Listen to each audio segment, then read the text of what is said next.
الحمدللہ رب العالمین والصلاة والسلام علی سید الانبیاء والمرسلین اللہم صلی علی سیدنا و مولانا محمد وعلی آلہ واصحابہ وبارک وسلم وصلی علیہ۔ دنیا کے تمام دیکھنے والوں کو، تمام چاہنے والوں کو، تمام پیار کرنے والوں کو اور جہاں جہاں تک اس وقت میری آواز کو سنا اور مجھے دیکھا جا رہا ہے، جنید اقبال کی جانب سے انتہائی محبت کے ساتھ السلام علیکم۔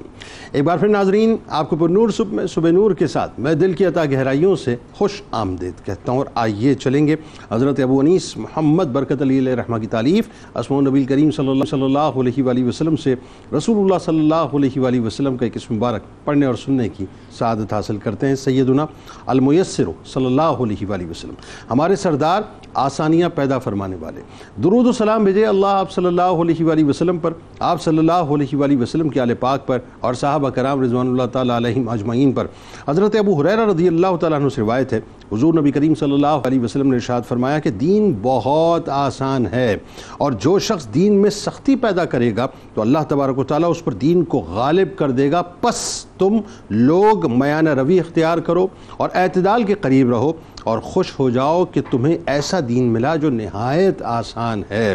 جناب، ہمارے ساتھ آج آپ نے ضرور جڑے رہنا ہے، کیونکہ آج بنیادی طور پر ایک ایسے شہید کی بارگاہ میں ہم چلیں گے کہ جنہوں نے محافظت ختم نبوت کے لیے اپنے لہو کو پیش کر دیا، اور اس انداز سے پیش کر دیا کہ رہتی دنیا تک آپ کا نام سربلند ہو گیا، یعنی دنیا آپ کو سفیر اسلام حضرت شجاع بن وہب الاسدی رضی اللہ تعالیٰ عنہ کے نام سے جانتی ہے۔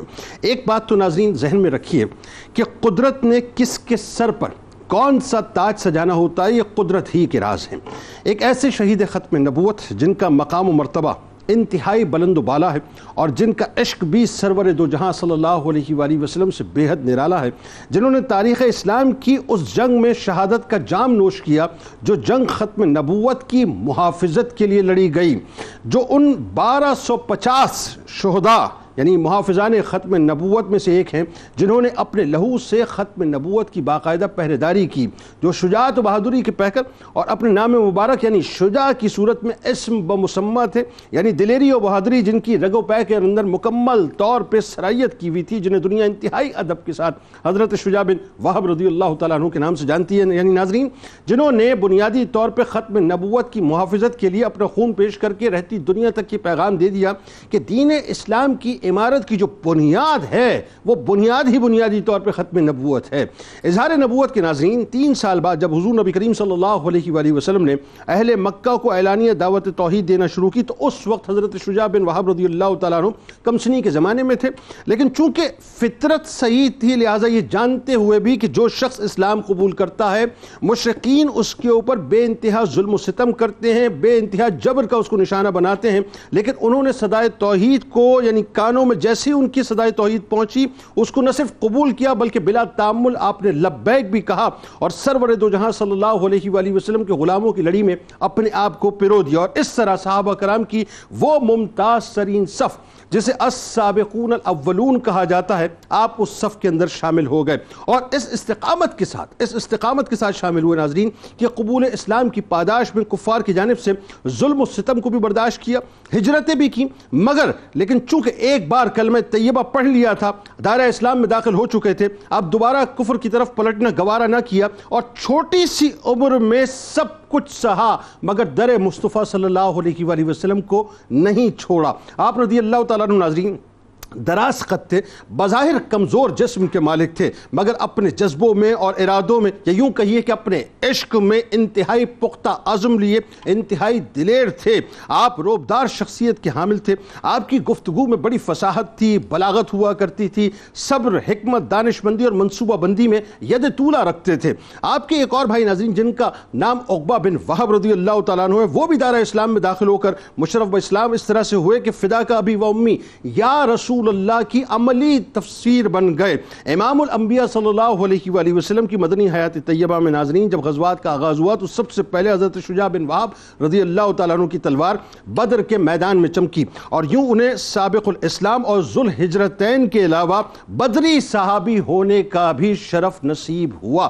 غزوہ بدر کے بعد غزوہ احد ہو، غزوہ احزاب ہو، اس کے علاوہ جتنے بھی غزوات تھے ناظرین سب میں آپ فدائے رسول صلی اللہ علیہ وآلہ وسلم بن کر شامل ہوئے، اور اپنی شجاعت کے جوہر دکھاتے رہے، بلکہ 8 ہجری میں تو ایک سریہ بھی ناظرین باقاعدہ اس کو آپ نے لیڈ کیا۔ غزوہ حدیبیہ ناظرین آپ جانتے ہیں چونکہ مسلمانوں کا ایک بہت بڑا ٹرننگ پوائنٹ تھا، وہ اسلامی یوں کہیے کہ ہسٹری کا ایک بہت بڑا ٹرننگ پوائنٹ تھا جس نے عرب کی سیاست کو مکمل طور پہ بدل کے رکھ دیا تھا۔ لہٰذا اس سے واپس آنے کے بعد سرور دو جہاں نے اکثر سلاطین کو دعوت اسلام کے خطوط روانہ کیے۔ حضرت شجاع بن وہب رضی اللہ تعالیٰ عنہ وہ ہستی ہیں جن کو یہ اعزاز حاصل ہے کہ آپ سفیر اسلام بن کے سرور دو جہاں صلی اللہ علیہ وآلہ وسلم کی طرف سے حارث بن ابی شمر کی طرف بھیجے گئے۔ حضور نبی کریم صلی اللہ علیہ وآلہ وسلم کے ظاہری وصال کے بعد جب امیر المومنین سیدنا صدیق اکبر رضی اللہ تعالیٰ عنہ نے منصب خلافت سنبھالا تو آپ جانتے ہیں کہ پورے عرب میں جو ہے فتنہ ارتداد کے شعلے بھڑک چکے تھے۔ امیر المومنین نے بڑے استقلال کے ساتھ ان فتنوں کو باقاعدہ زمین بوس کیا اور مختلف جوانب آپ نے تقریباً 11 لشکر بھیجے۔ چند ماہ کے اندر تمام مرتدین جو ہیں ان کو کچل دیا گیا۔ ایک بہت بڑی جنگ ناظرین تاریخ اسلام کی ہے جسے جنگ یمامہ کہا جاتا ہے، اور وہ بنیادی طور پہ جھوٹے مدعی نبوت مسیلمہ کذاب کے خلاف تھی جس میں 1250 شہادتیں ہوئیں۔ خالد بن ولید رضی اللہ تعالیٰ عنہ اس لیڈ کر رہے تھے، ادھار معمور تھے اس پہ۔ حضرت شجاع بن وہب رضی اللہ تعالیٰ عنہ اس جنگ میں نہ صرف شرکت کرتے ہیں بلکہ جام شہادت نوش کر کے رہتی دنیا تک اپنے آپ کو اس صف میں کھڑا کرتے ہیں کہ جنہوں نے اس بات کا علم اٹھایا ہے کہ ہم محافظت ختم نبوت پہ کسی قسم کا کوئی کمپرومائز نہیں کریں گے، کیونکہ یہی بنیادی طور پہ ہماری ریڈ لائن ہے۔ آغاز کرتے ہیں صاحب، ہمارے ساتھ جو شخصیات موجود، یقیناً کسی تعارف کے معطلی شخصیت ممتاز عالم دین جناب علامہ اکرام حسین القادری صاحب تشریف فرمائیں۔ دوسری شخصیت اسسٹنٹ پروفیسر جامعہ کراچی ممتاز اسکالر جناب ڈاکٹر سید محبوب بخاری صاحب تشریف فرمائیں۔ دونوں احباب کو خوش آمدید، السلام علیکم۔ اور ملک کے معروف شناخت جناب عرفان قادری صاحب منقبت کا نذرانہ انشاءاللہ پیش فرمائیں گے۔ تو آغاز کرتے ہیں سب سے پہلے علامہ صاحب آپ بتائیے، پہلے تو میرا خیال ہے نام شجاع یعنی اسم بمسمہ حضرت شجاع بن وہب الاسدی رضی اللہ تعالیٰ عنہ کا تعارف لوگوں کو کروائیے، قبول اسلام، اور خاص طور پہ یہ جو السابقون الاولون کی صف ہے صاحب، یہ تو بڑی ہی کمال صف ہے کہ ابتدائی لوگوں میں شامل اور کم سنی میں شامل، بتائیے ذرا۔ بسم اللہ الرحمن الرحیم۔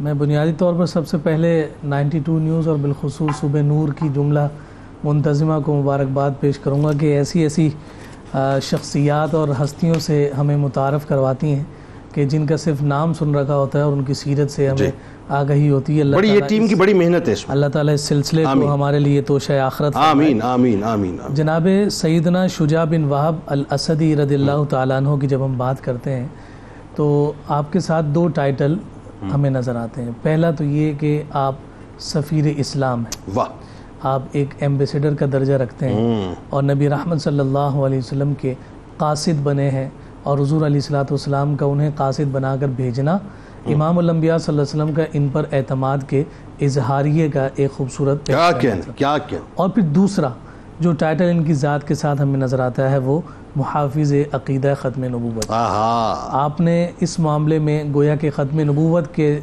کوز کو اپنے لیے ریڈ لائن تصور کیا، اپنی جان دے دی، لیکن امام الانبیاء صلی اللہ علیہ وسلم کے اس وصف خاص پر کوئی حرف نہیں آنے دی۔ اس لیے جو حضور علیہ السلام نے انہیں سفیر اسلام بنا کر ان پر اعتماد فرمایا، انہوں نے اس اعتماد کا عملی مظاہرہ اس موقع پر کیا کہ جس وقت ختم نبوت کے لیے کھڑا ہونے کی حاجت، یعنی اس اعتماد کو آپ نے اس وقت بام عروج تک پہنچا دیا۔ جب ہم حضرت شجاع کا تذکرہ کر رہے ہیں تو آپ کے نام کے ساتھ الاسدی آتا ہے، تو آپ کا جو تعلق ہے وہ بنو اسد بن خزیمہ سے ہے، جس وجہ سے آپ کے نام کے ساتھ یہ اسدی لگتا ہے۔ جب ہم کنیت کی بات کرتے ہیں تو جناب شجاع بن وہب کی کنیت ابو وہب ہے، شجاع آپ کا نام ہے اور والد بزرگوار ان کے جناب وہب ہیں، تو شجاع بن وہب کہلاتے۔ اور بعض روایات میں یہ ذکر کیا کہ امام الانبیاء صلی اللہ علیہ وسلم کے ساتھ بھی ان کا نسب خزیمہ کے مقام پر جا کر جڑ جاتا ہے، تو یہ نسباً بھی حضور نبی رحمت صلی اللہ علیہ وسلم سے ایک تعلق رکھتے ہیں۔ اچھا، ان تمام باتوں کو جو ابتدائی طور پر ہیں انہیں ذکر کرنے کے بعد یہ بات انتہائی اہمیت کی حامل ہے کہ جب ہم سابقون الاولون کا تذکرہ کرتے ہیں تو وہاں مختلف کیٹیگری کے افراد ہمیں نظر آتے ہیں، جہاں جناب صدیق اکبر رضی اللہ تعالی عنہ جیسے زیرک، دانا، فہم و فراست اور عمر میں پختہ فرد نظر آتے ہیں، وہیں ہمیں جناب بلال حبشی رضی اللہ تعالی عنہ جیسے عظیم شخصیت بھی نظر آتے ہیں کہ جو ظاہراً غلام ہے لیکن حقیقتاً انہوں نے اس غلامی کو قبول کیا کہ جس غلامی نے انہیں عمر کا بھی مولا بنایا۔ پھر اس کے ساتھ ایک اور کیٹیگری ہمیں نظر آ رہی ہے کہ جو بالکل نوجوانوں کی کیٹیگری، جہاں ہمیں وہاں علی المرتضیٰ شیر خدا رضی اللہ تعالیٰ عنہ اس صف میں اول مقام پر کھڑے ہوئے نظر آتے ہیں. سبحان اللہ. وہیں ایک نام شجاع بن وہب ہے کہ جن کی مسیں بھیگ رہی ہیں، یعنی ابھی ان کی مونچھیں نکل رہی ہیں، بالکل ابتدائی ان کی عمر ہے، جوانی چڑھ رہی ہے، اس کو آپ ٹین ایج کہہ سکتے ہیں. اس میں کھیل کود کا مزاج ہوتا ہے، اس کے اندر جو ہے وہ عیاشی اور دیگر ماحول کے اثرات اس پر زیادہ جلدی مرتب ہو رہے ہوتے ہیں. لیکن ہم نے حضرت شجاع بن وہب رضی اللہ تعالیٰ عنہ کے بارے میں یہ پڑھا کہ آپ تک جب یہ پیغام پہنچا، چونکہ حضور علیہ السلام پہلے اپنے گھر والوں کو دعوت دین دے رہے ہیں، پھر اس کے بعد رشتہ داروں پر پہنچے، پھر اعلان نبوت کے 30 سال جب اللہ رب العزت نے حکم دیا کہ اس اعلان کو عام کیا جائے، تو فرمایا کہ جیسے ہی یہ پیغام آپ تک پہنچا ہے شجاع بن وہب تک، تو بلا تأمل آپ نے اسلام کو قبول کر لیا. ٹھیک. تو اب یوں اور آپ انڈر 19 ہیں. انڈر 19 ہیں. مطلب پریڈکٹیکلی مطلب یہ ہے کہ آپ 14 15 جی بالکل 16 سال کی عمر ہو گیا. اس ایج کے ہیں، اور اس عمر میں کہ جس عمر میں مزاج کے اعتبار سے بہت جلدی رغبت نہیں ہوتی، آپ نے رغبت دکھا کر بتایا کہ آپ کی فطرت سلیمہ بھی ہے اور آپ کی فطرت سعید بھی ہے. اور اس سعادت مندی کو آپ نے اسلام کو اپنے سینے میں محفوظ کر کے واضح اور ظاہر کیا.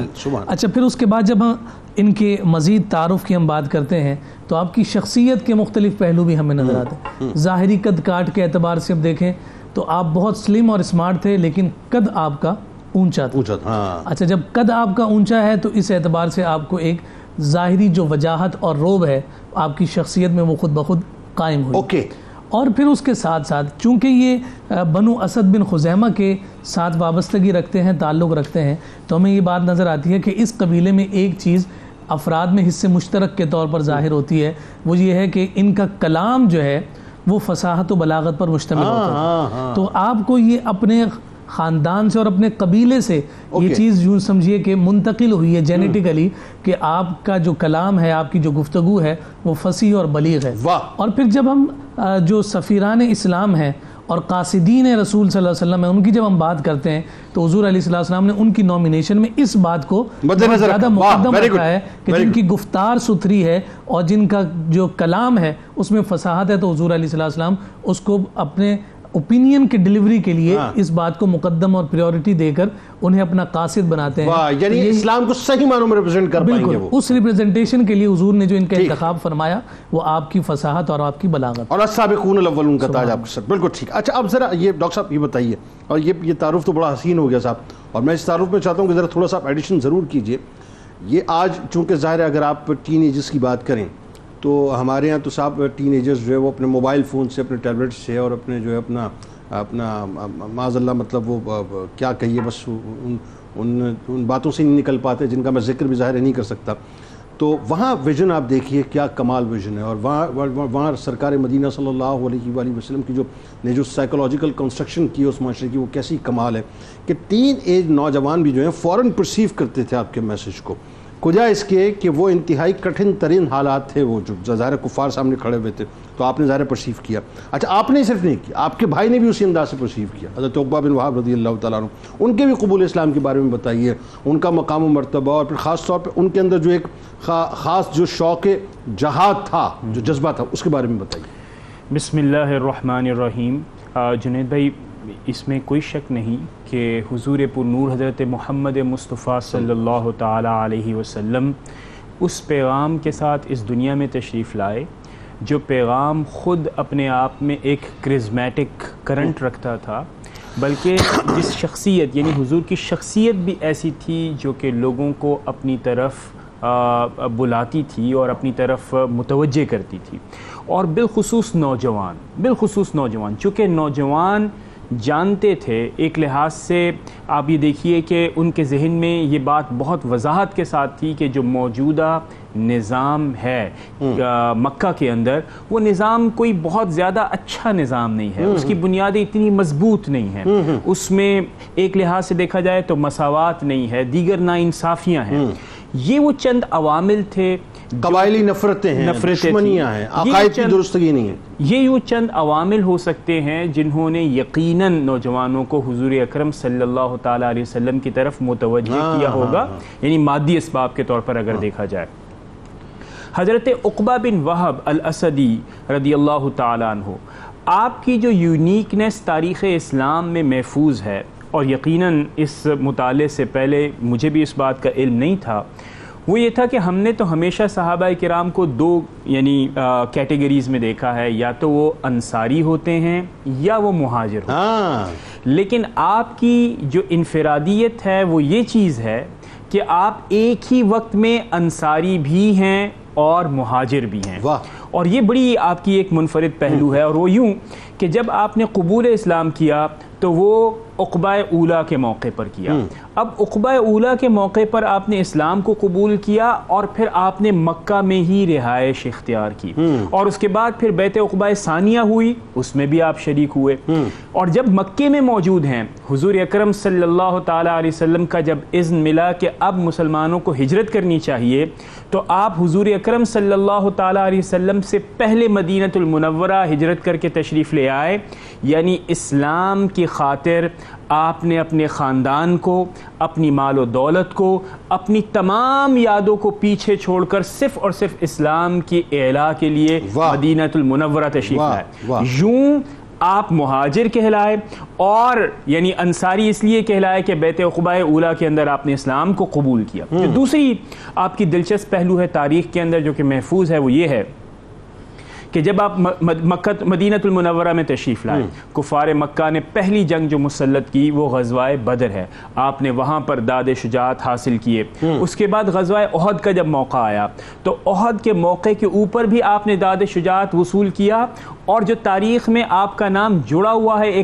ایک جسے آپ یہ کہہ سکتے ہیں کہ ایک خوبصورت واقعے کے ساتھ، وہ یہ ہے کہ جب حضور پرنور حضرت محمد مصطفیٰ صلی اللہ تعالیٰ علیہ وسلم کا جو خود ہے، اس کی کڑیاں جب آپ کے پیشانی مبارک اور سر اقدس میں پیوست ہوئیں، تو ایک روایت کے مطابق کہ حضرت ابو عبیدہ اس میں شامل ہیں کہ انہوں نے ان کو نکالا، آپ بھی بعض روایات میں اس میں آپ نے تعاون فرمایا، اور یوں اس بڑی جسے آپ کہہ سکتے ہیں کہ نعمت سے، اور اس بڑے جسے آپ کہہ سکتے ہیں کمال سے آپ بھی اتنے ہی بہرمند ہوئے، اتنے ہی مستفید ہوئے، اور تاریخ میں اپنا نام آپ نے محفوظ کیا۔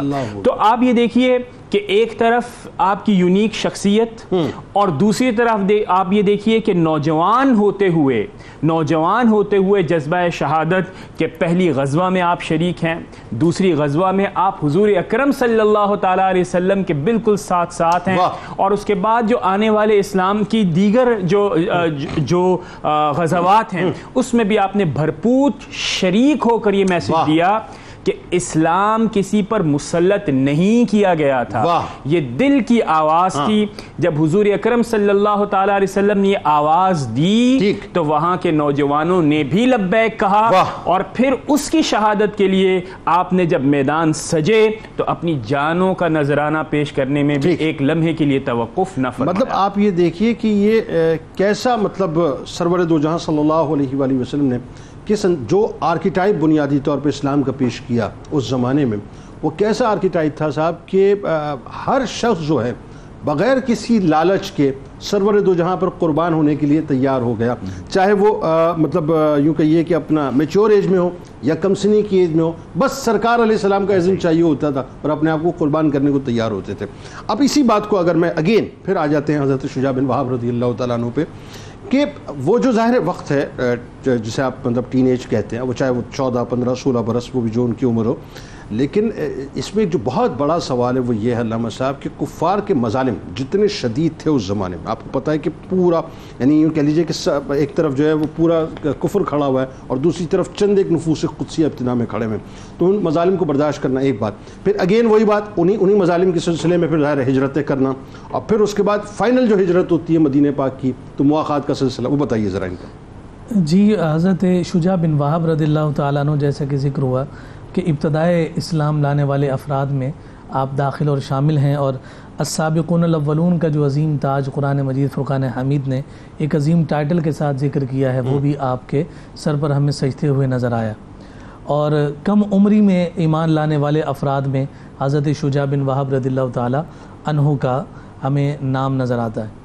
یہ بات تو طے ہے کہ آپ اس دور میں ایمان لے کر آ رہے ہیں جس دور میں یہ معلوم ہے کہ اگر ایمان لے کر آئے تو سوائے تکلیف کے کچھ نہیں ملنا، یہ جاننے کے باوجود حضور علیہ الصلوۃ والسلام سے جانثاری کا وعدہ کر کے کلمہ توحید بلند کرنا یہ یقیناً بڑی دلیری اور بڑی بہادری کی بات تھی. ایسے ہی اور حضرت شجاع بن وہب نے کلمہ پڑھ کر اپنی بہادری کا گویا کہ اظہار فرمایا ہے اور اعلان کیا ہے. ایسے ہی اب کائنات کے تاجدار صلی اللہ علیہ وآلہ وسلم پر ایمان لانے کے بعد آپ پر جو مظالم، تکالیف اور مشقتوں کے پہاڑ توڑے گئے وہ کسی سے ڈھکے چھپے نہیں ہیں. اس وقت کا جو سینیریو ہے وہ سب کے سامنے ہے اور ہم اس سے بخوبی آگہی رکھتے ہیں.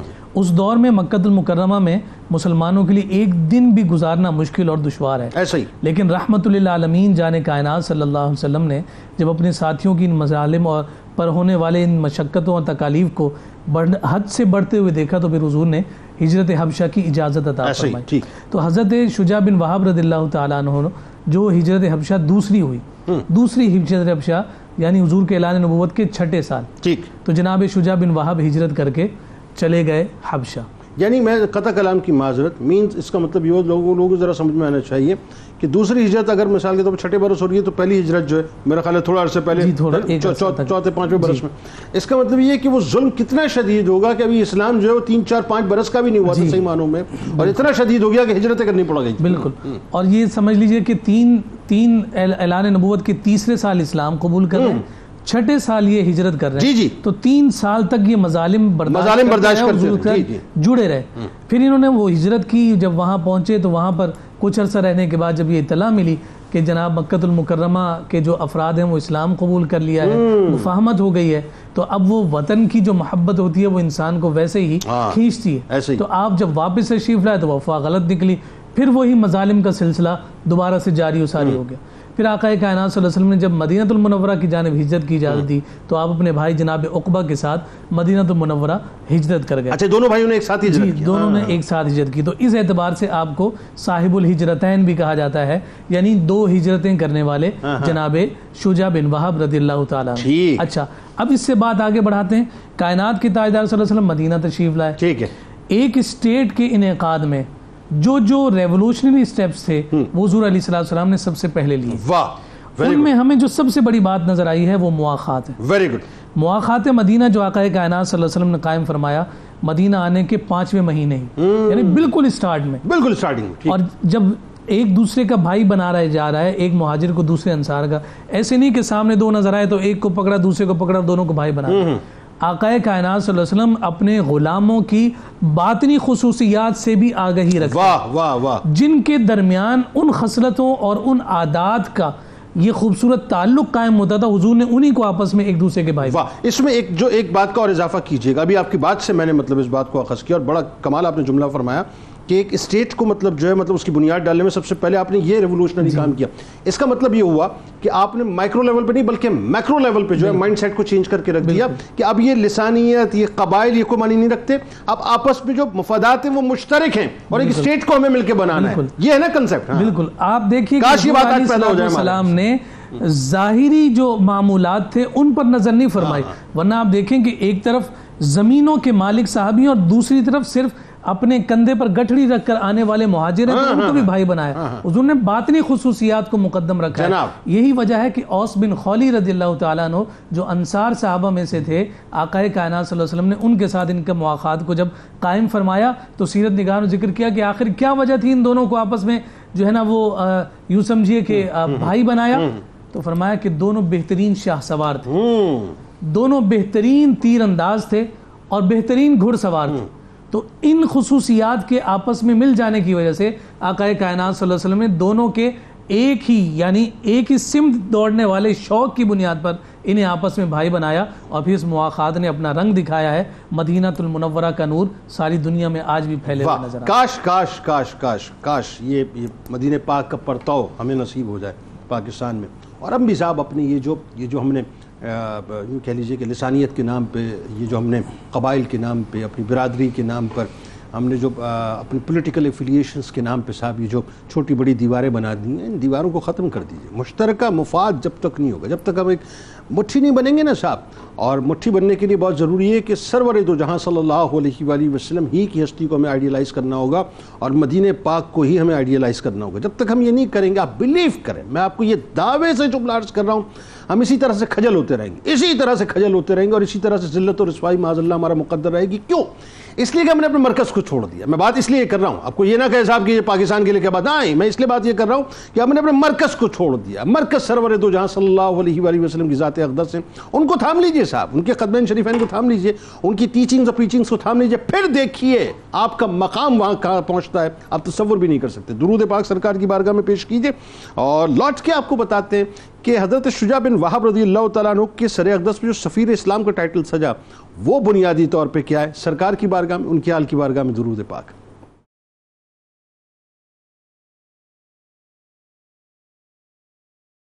جناب ایک بار پھر میں آپ کو خوش آمدید کہتا ہوں. حضرت شجاع بن وہب رضی اللہ تعالیٰ عنہ کا ذکر پاک ہے. ظاہر سفیر اسلام بنا کر اللہ تبارک و تعالیٰ نے آپ کو جو مقام اور مرتبہ عطا کیا، سرور دو جہاں صلی اللہ علیہ وسلم نے آپ کو بھیجا. آپ یہاں پہ ایک بات خاص طور پہ دیکھیے، اور جو بات میں اس لیے عرض کرنا چاہ رہا ہوں کہ ذرا آپ کو تھوڑا سا وہ بنیادی طور پہ ایک منظرنامہ سمجھ آئے کہ صلح حدیبیہ کے بعد آپ جانتے ہیں کہ جو پورا ایک سیاسی منظرنامہ تھا عرب کا، وہ مکمل طور پہ تبدیل ہو گیا تھا، 180 ڈگری کے اوپر تبدیل ہو گیا تھا.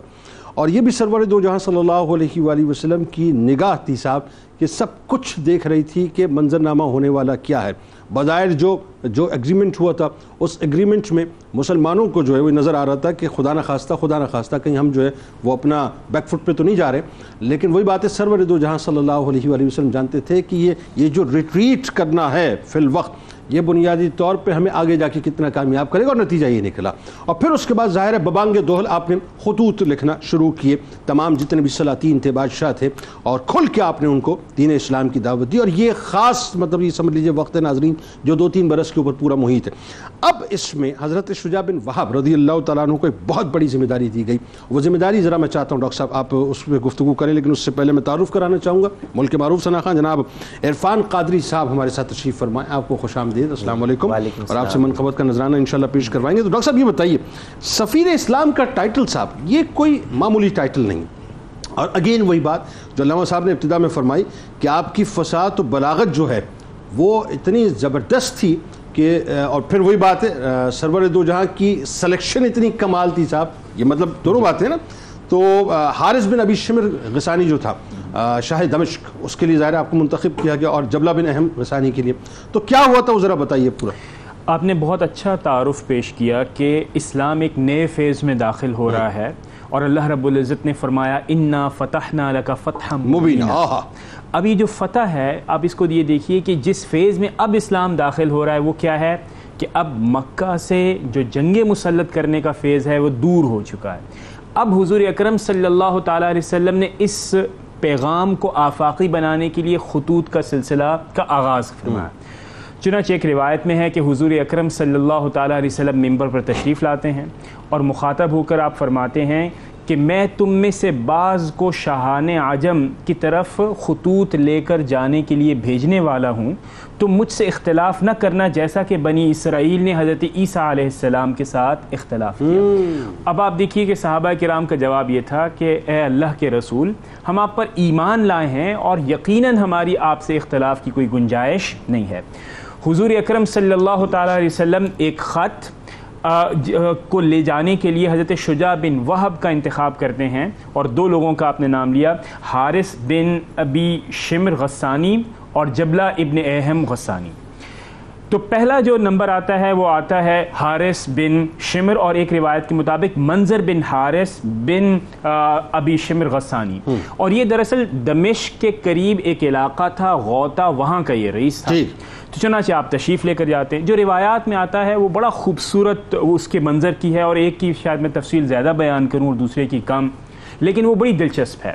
جب آپ وہاں پر تشریف لے کر جاتے ہیں تو بادشاہ چونکہ ایک دن آتا تھا اور پورے ہفتے کے اندر، تو آپ انتظار فرماتے ہیں. 3 دن انتظار کرنے کے بعد پھر آپ کی جب بات چیت ہوئی وہاں کے دربان کے ساتھ، تو وہ مکالمہ کچھ ایسا تھا کہ دربان نے اس بات میں دلچسپی لی کہ آپ وہاں اتنی دور سے تشریف لائے ہیں، ذرا مجھے تھوڑا سا بتائیں تو صحیح کہ پیغام کیا. خط تو کھولا نہیں تھا جا سکتا.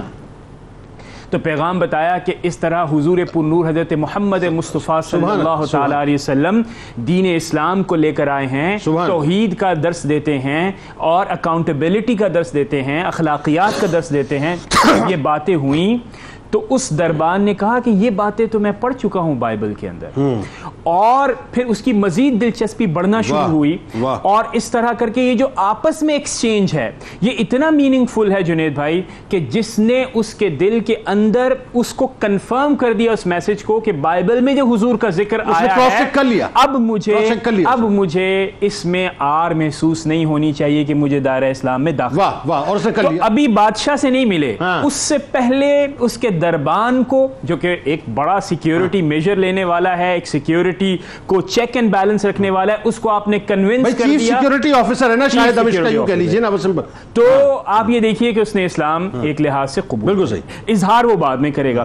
بادشاہ سے ملاقات ہوئی، بادشاہ نے جیسے ہی، تو وہ اپنے غرور کے اندر کہ بھائی میں تو یعنی کہ روم کا جو قیصر ہے اس کا یعنی کہ ایک لحاظ سے ایکسٹینشن ہوں، تو جب اس نے خط پڑھا تو اس نے یہ کہا، جس میں حضور اکرم صلی اللہ تعالیٰ علیہ وسلم فرمایا کہ اس بندے کے اوپر سلامتی جو ہدایت کو قبول کرتا ہے، میں تمہیں دعوت دیتا ہوں کہ تم اللہ رب العزت کو وحدہ لا شریک جانو اور ایمان لے آؤ۔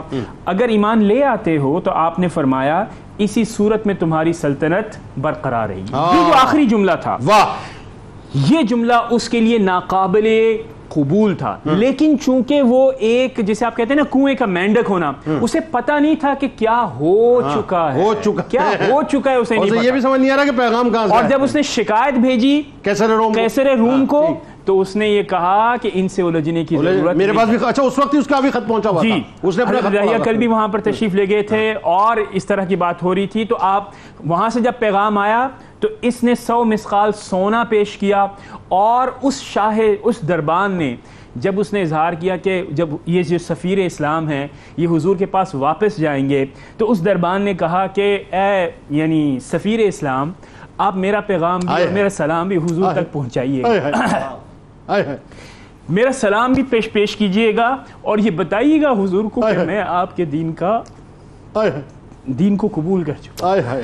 تو اس طرح کر کے اس نے اپنا پیغام پہنچایا، بیان کرتے ہوئے آپ کی آنکھیں تر ہو گئی ہیں۔ تو دوسرے تھے جبلہ ابن اہم، جب اس کو پیغام پہنچائے، تبوک کے نواحی علاقے کے اندر موجود تھا، جب پیغام اس تک پہنچا تو اس نے اس وقت تو اسلام قبول نہیں کیا تھا، عمر کے دور میں قبول کیا، لیکن اس کے اندر وہ چیز ختم نہیں ہوئی تھی، بادشاہت، رعونت، وہ ایروگنس تھی، ایک دفعہ دوران حج اس نے اس کے کپڑے کے اوپر کسی یعنی ایک عام غریب مسلمان کا پاؤں پڑا، اور پھر جب یہ مسئلہ اس نے تھپڑ مار دیا، جب یہ مسئلہ حضرت عمر کے دربار میں آیا، آپ کی خلافت میں، آپ کی عدالت میں جب پیش ہوا، تو حضرت عمر نے فرمایا کہ اسلام نے تمہیں اور اس مسلمان کو برابر کر دیا۔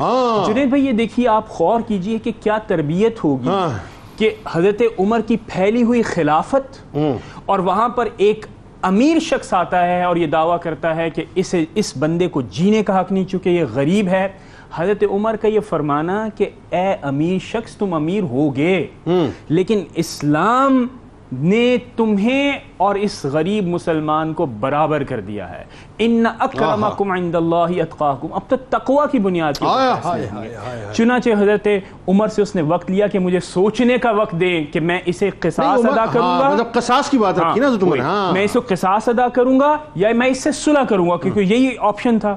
تو چنانچہ پھر وہ اس سے راہ فرار اختیار کر کے بھاگ گیا، مرتد ہوا، اور اس طرح اس کا آگے جا کے انتقال ہوا ہوگا۔ لیکن اہم بات جنید بھائی کیا ہے، ہمیں اس لمحے آج غور کرنا ہے کہ آج جب نسل، زبان، امارت اور غربت کی بنیاد پر ہم جب فیصلے کرتے ہیں، جب ہماری عدالتوں کے اندر فیصلے آتے ہیں، تو کیا ہم اس بنیاد پر فیصلے کرتے ہیں کہ تقوی معیار ہے، یا یہی چیزیں کہ امارت، رنگ، نسل، جنس کی بنیاد کے اوپر ہم فیصلے کرتے ہیں؟ غور کرنے کی بات۔ آپ یہ دیکھیے جو کیا شاندار بات ہے کہ 22 لاکھ مربع میل کے خلیفہ ہیں، اور میں جب یہ ذکر کرتا ہوں تو میں ساتھ ساتھ یہ ریفرنس اس لیے دیتا ہوں تاکہ لوگوں کو ذرا بات سمجھ آئے، سمجھنے کو ذرا مطلب لوگ سمجھیں اس بات کو کہ 7 پاکستان بنتے ہیں تقریباً، ہم سے ایک پاکستان نہیں سمجھ رہا، 7 پاکستان بنتے ہیں۔ لیکن عدل کا معاملہ کیا ہے کہ وہ جو جبلہ بن اہم جو بادشاہ ہے ظاہر جو وہ سپر ایلیٹ کلاس سے تعلق رکھتا ہے، لیکن چونکہ اچھا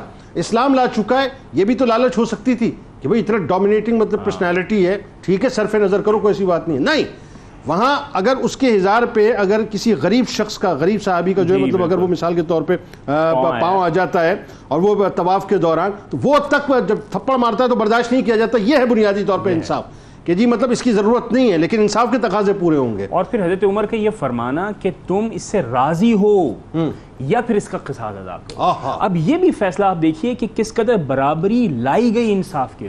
اسلام یہی ہے، اسلام صرف ان چیزوں کا نام نہیں. نمازیں تو آپ پڑھتے ہیں. بالکل ٹھیک.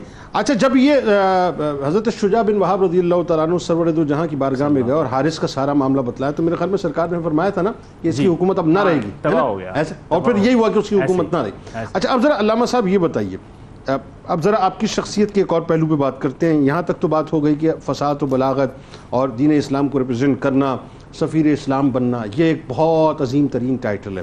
لیکن وہی بات ہے، یہ کیسی صاف شخصیات تھی، کتنی ڈائیورس شخصیات تھیں، یعنی ایک ہی وقت میں کئی جہتیں اور کئی شعبے ایک ہی شخصیت کے اندر سموئے ہوئے تھے کہ جب آپ میدان جہاد کی بات کریں تو یہ اس طرح اترتے تھے کہ جیسے اپنے آپ کو بس فدا کرنے کے لیے اترے ہیں.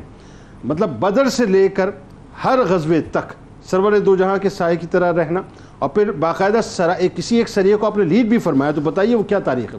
جی بالکل، یہ شخصیات ہمیں ملٹائی ٹاسکنگ ایکٹیویٹیز نظر آتی ہیں. بڑا اپروپریٹ ورڈ ہے یہ. اور ہر جگہ پر فکس ہوتے ہوئے بھی نظر آتے ہیں. ہاں ایسے ہی. یہ نہیں کہ جگہ کو فل اپ کیا جا رہا ہے، بلکہ وہ گویا ایسے ہی لگتا ہے جس کام پر جا رہے ہیں یہ بنے ہی اسی کام کے لیے. آج موٹیویشنل اسپیکرز وہ تربیت دیتے ہیں نا کہ جی ملٹائی ٹاسکنگ آپ نے کرنی کیسے، ایک ہی وقت میں کئی کام کیسے کرنے، ذرا اس کے لیے فوکس کیسے ہونا ہے. اصل ملٹائی ٹاسکنگ تو یہ بتاتے ہیں صحابہ کہ کیسے ہوتی ہے.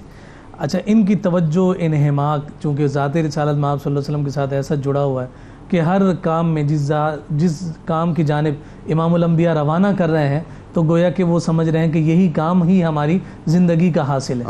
اب آپ یہ دیکھیے کہ آپ بدری صحابہ میں آپ شمار ہوتے ہیں. واہ. جب صحابہ کی جماعت کو ہم دیکھتے ہیں تو یہ جو 313 ہیں، پوری جماعت صحابہ میں یہ 313 سب سے برتر اور افضل ہمیں نظر آتے ہیں. قرآن مجید فرقان حمید میں بے شمار مقامات پر ان کی شانیں اور فضیلتیں بتائیے، وہ ایک الگ مضمون ہے. لیکن بدری صحابی ہونا یہ خود ایک ایسا ٹائٹل، ایک ایسا اعزاز، ایک ایسا منصب ہے کہ اسی پر ہی اگر یہ اپنی ساری زندگی گزار دیتے کہ بھائی میرے قریب جینے کے لیے کافی تھا. بالکل.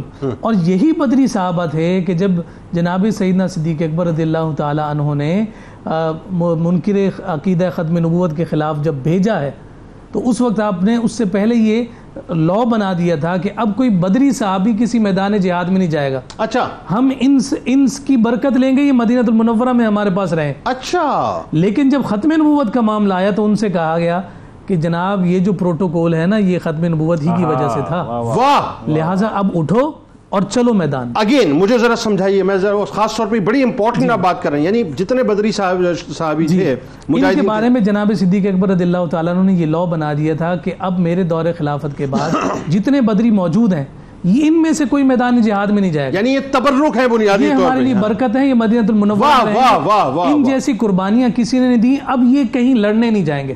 لیکن جب ختم نبوت کا معاملہ آیا تو آپ نے ان سے کہا کہ یہ ساری عزتیں جس کی سبب سے ہیں اب ان سے لڑنے کا وقت ہے، ان کو بھی ساتھ روانہ کیا. سبحان اللہ. تو پھر آپ یہ دیکھیے کہ بدری صحابہ میں سے پھر کوئی رکا بھی نہیں ہے، پھر سارے کے سارے روانہ ہو. اچھا اب ذرا یہ بتائیے، میں تو یہ سمجھنا چاہ رہا تھا کہ یہ جو بدریت کا تاج ہے، جی میرا دیکھیں ایک مسلمان کی جو کیا کہنا چاہیے، کیا پرائم ڈیزائر کیا ہے؟ جنت کا حصول. بھائی جنت تو انڈورس کر دی نا، اس کے بعد کیا میں بدریت ملنے کے بعد اس کے بعد تو ایسا تھا کہ خاموشی سے زندگی گزارتے.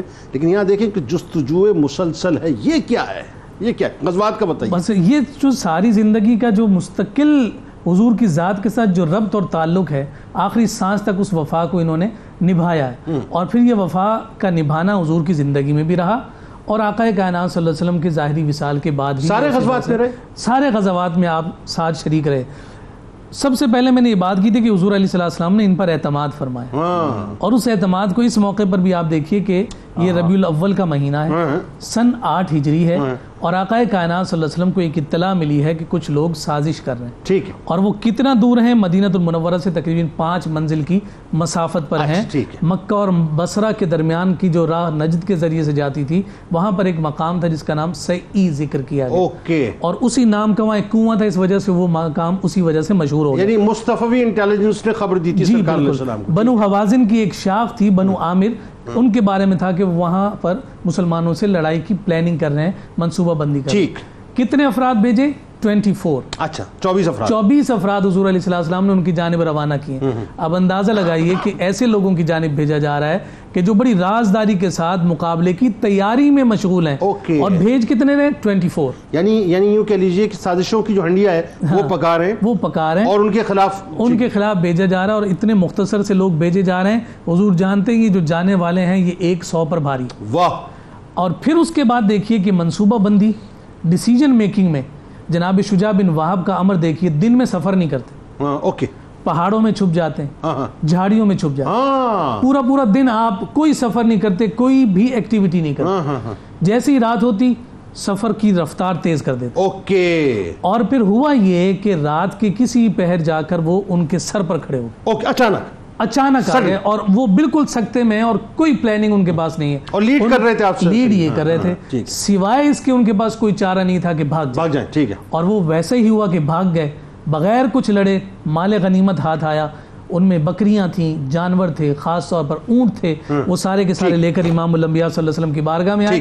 15 اونٹ ایک صحابی کے جو ہے نا مال غنیمت کے طور پر آئے. اور پھر کچھ صحابہ نے کیا کیا، یا رسول اللہ ایک اونٹ لے لیجیے، ہمیں بکریاں چاہیے. تو حضور ایک اونٹ لیتے تھے، انہوں نے 20 بکریاں دے دیتے. تو یہ سارا سلسلہ بھی آپ کی اس بہادری، شجاعت، دلیری کے ساتھ معاملہ رکھتا ہے. حضور کے اعتماد پر پورا اترنے پر اترتا ہے. بدریت کا تاج ہے، ختم نبوت کے محافظت کا تاج ہے.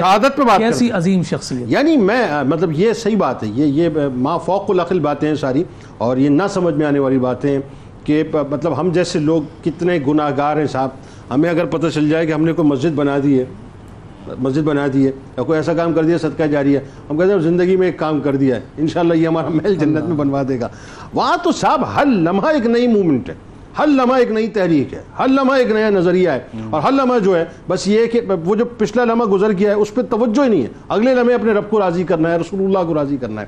اب آئیے صاحب اس طرف ڈاکٹر صاحب، اور جو فائنلی ظاہر ہے جو کیا کہنا چاہیے کہ آپ کی شخصیت کا، آپ کی ہستی کا کلائمیکس ہے، بلکہ یوں کہوں تو غلط نہ ہوگا کہ اللہ تبارک و تعالیٰ نے، ظاہر یہ سلیکٹڈ لوگ ہیں سارے، ان 1250 نفوس قدسیہ کو بھیجا اس مقصد کے لیے تھا. تو آپ سلیکٹ اسی مقصد کے لیے کیے گئے. جنگ یمامہ کا پس منظر بتائیے، اور آپ رضی اللہ تعالیٰ عنہ کی اس جنگ میں شرکت بتائیے، اور فائنلی وہ جو شہادت عظمیٰ، میں تو شہادت عظمیٰ کہوں گا صاحب، ختم نبوت کے لیے جو اپنی جان دے دے وہ شہادت عظمیٰ. بتائیے ذرا.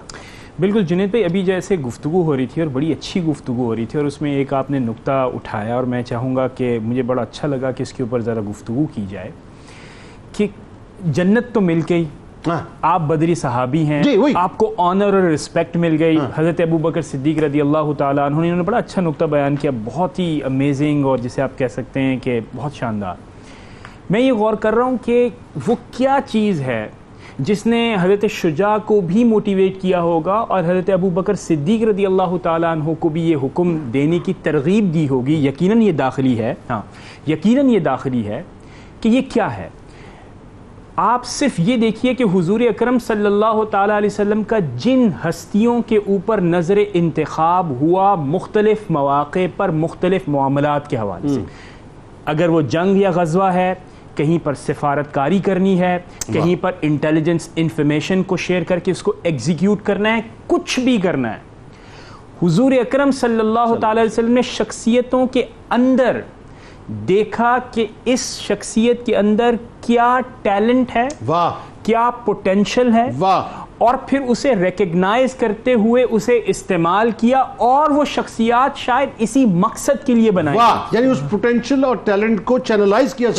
اچھا، اب جنت مل گئی، یقیناً مل گئی، لیکن اس جنت پر ہمیں کیسے پتا چلے کہ حضور کا فیصلہ کیا ہے؟ تو ہر موومنٹ کے اوپر اگر آپ دیکھیں گے یہ شخصیات اپنے عمل سے شہادت دیتی ہوئی نظر آئیں گی کہ حضور اکرم صلی اللہ تعالیٰ علیہ وسلم نے اگر ہمارا انتخاب کیا ہے بطور مہاجر کے، بغیر اگر انتخاب کیا ہے بطور انصاری کے، اگر انتخاب ہوا ہے بدری کے، اگر انتخاب یہ ہوا ہے کہ اللہ رب العزت ہم سے راضی ہو گیا اور ہم اس سے راضی ہو گئے، تو ہمارا ہر عمل کسی ایکسٹرنل چیزوں کے لیے نہیں تھا. We really meant for what is being given to us. تو یہ آپ غور کیجئے. تو اس وجہ سے اگر آپ دیکھتے ہیں تو حضرت شجاع بن وہب کا یہاں پر تشریف لانا اس بات کی ایک بار پھر شہادت دینا ہے کہ میرا انتخاب درست ہوا ہے. چنانچہ آئیے وہ موقع کے اوپر حضور اکرم صلی اللہ تعالی وسلم کا وصال مبارک ہوا، فتنہ ردہ اٹھا، ظاہر اس کی بہت زیادہ اٹریکشن زمانے میں تھی، اور حضرت ابوبکر صدیق رضی اللہ تعالی عنہ نے اس بات کا اہتمام کیا کہ اس کو بالکل کچلا جائے گا، اور اس کا اہتمام کیا، اور اس میں سخت سے سخت ترین لڑائی اگر ہوئی تو وہ میدان یمامہ میں ہوئی. حضرت خالد بن ولید رضی اللہ تعالی عنہ کا انتخاب کیا گیا کہ آپ اس کی سرکوبی فرمائیں گے، اور اس میں حضرت شجاع بن وہب تشریف لاتے ہیں، جام شہادت نوش فرما کر یہ بتا دیتے ہیں کہ میرا تن من دھن جو ابتدا میں ہم نے حضور اکرم صلی اللہ تعالی علیہ وسلم کے ہاتھوں پر بیعت کی تھی، we really meant it. یہ صرف کسی دنیاوی منفعت یا کچھ خاص چیزوں کے لیے نہیں تھی، we really meant it. اور آپ کی جام شہادت اور آپ کے جسم اطہر نے اس بات پر گواہی دی کہ ہم حضور اکرم صلی اللہ تعالی علیہ وسلم پر جانے لٹانے والے ہیں، اور یعنی جھوٹے مدعی نبوت مسیلمہ کذاب کے خلاف بنیادی طور پہ یہ جنگ تھی. اور یہ کیسی بات ہے ڈاکٹر صاحب، بہت شکریہ آپ کی تشریف آوری کا، بہت شکریہ علامہ صاحب آپ کی تشریف آوری کا. اور یہ صرف میں ان تمام لوگوں کو جو اس وقت پروگرام دیکھ رہے ہیں نا، بار بار ہم کیوں ختم نبوت کی جو ہے اپنا گردان کرتے ہیں، اس کی وجہ ہے صاحب، ختم نبوت بنیاد ہے اسلام کی عمارت کی. اور اس کو یوں سمجھ لیجئے کہ ٹوٹیلٹی میں جب آپ دین اسلام کی بات کرتے ہیں نا، پوری تاریخ، پوری ہسٹری آف اسلام کی، تو 259 کے قریب یا 260 کے قریب آپ کو شہادتیں ملتی ہیں ٹوٹیلٹی میں. لیکن کمال کیا ہے، صرف کہ ایک جنگ ہے، جنگ یمامہ، جس میں 1250 شہادتیں ہیں، جس میں 700 کے قریب حفاظ کرام تھے. مینز کہ یہ جو جنگ یمامہ ہے، یہ بتلا رہی ہے کہ عمارت جو ہے دین اسلام کی، اس کی بنیاد ختم نبوت کے اوپر کھڑی ہوئی ہے. ہمارے ساتھ ملک معروف ثنا عرفان قادری صاحب موجود ہیں، لیکن آئیے آپ کو لیے چلتے ہیں کتاب الشفا کی جانب. صحت و تندرستی کا عمل آپ کو بتلاتے ہیں کہ جو شخص کثرت کے ساتھ یا سلاموں کا ورد کرے گا تو اللہ تبارک و تعالیٰ اسے موت کے علاوہ ہر قسم کے مرض سے انشاءاللہ بچائے گا. حضرت علی کرم اللہ وجہ الکریم کا کمال قول مبارک ہے کہ اپنے باطن کی صفائی پاک نفوس کی خصلت ہے اور پرہیزگاری حرام کاموں کے ارتکاب سے روکتی ہے. روزنامہ 92 نیوز میں آج پڑھیے گا صحابی رسول حضرت شجاع بن وہب رضی اللہ تعالیٰ عنہ کے والے سے. ٹویٹر پہ میں فالو کر لیں، فیس بک پیج کو لائک کر لیں، یوٹیوب چینل کو سبسکرائب کر کے بیل آئیکن کو ضرور کلک کر لیں. آپ وہاں موجود ہیں، ہم یہاں موجود، مل کے نعرہ لگائیں گے، لیکن اس سے پہلے ذرا اپنی روح سے تجدید عہد وفا. لا یؤمن احدکم حتی اکون احب الیہ من والدہ وولدہ والناس اجمعین. اللہ تعالیٰ آپ کا، ہمارا، ہم سب کا، پاکستان کا اور امت مسلمہ کا حامی و ناصر ہو، آمین. پاکستان کا مطلب کیا؟ لا الہ الا اللہ محمد رسول اللہ صلی اللہ علیہ وآلہ وسلم. حضرت شجاع سفیر شہ دو جہان تھے. حضرت شجاع سفیر شہ دو جہان تھے. سرکار کے فدائی عظیمت کی شان تھے. سرکار کے فدائی عظیمت کی شان تھے. وہ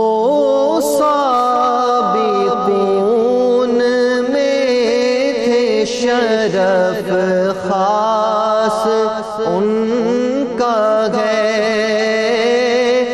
وہ سابقون میں تھے شرف خاص ان کا ہے. وہ اس میں بامسمہ شجاعت کی آن تھے. وہ اس میں بامسمہ شجاعت کی آن تھے چشم کرم حضور کی ان پر صدا رہی چشم کرم حضور کی ان پر صدا رہی سچے تھے بانصیب تھے وہ خوش بیان تھے سچے تھے بانصیب تھے وہ خوش بیان تھے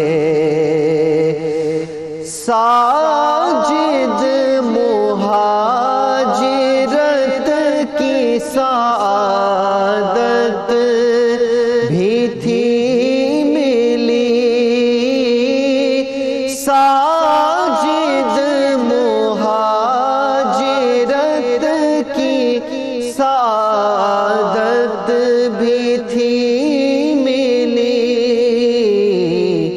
دی پر فدا وہ کر کے گئے اپنی جان تھے دی پر فدا وہ کر کے گئے اپنی جان تھے سرکار کے فدائی عظیمت کی شان